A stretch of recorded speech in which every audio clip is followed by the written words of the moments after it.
Kachingilang Guru Menteri ke Sorkar Jilla Meghalaya hakakandai trik Kuala Lumpur ajar puar kelam Mynjur ya kacing terwaban pynjynsur kerta thungkam kita trikam ke Sorkar nak live ar syaklai news nem lain no ak uniform department bakan topik pulit forest guard home guard prison force but civil defense Menteri rang ba ke Jilla kulat kisang ma ba pentep ikani luang bakani ikani rap iksamla ban rong ikam Sorkar lain no nagite kitran blakado. The government has decided also to have age relaxation for entry into government service from the age of 27 to 32. This will not include an exemption has been given for police, home police. So any recruitment done by home police will be exempted from this decision. Forest guards will be exempted from this decision. The home guards and civil defense will also be exempted.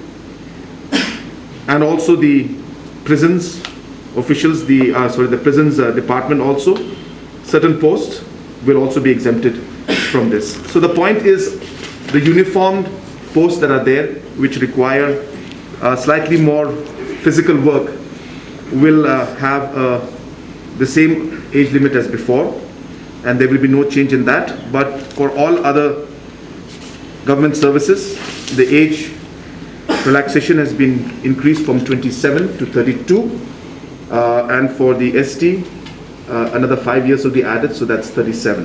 Hakawai perkaliang ulah pentep Kachingilang Guru Menteri kelas Shimrai ban Menteri kam ya policy for village health council kaban pej penia ekor kom Ajik Sumar hakishlong kitau. The cabinet has also approved the policy for village health councils of Meghalaya, and this is being done with the objective of focusing on the health sector at the village level. So village health councils will be created along with, of course, the coordination and cooperation of the headmans, the Rambashnongs, Nokmas, and this village health council will focus mainly on important health issues that are there at the village level, and it will be a first point contact for at least the basic health services and other health related issues at the village level.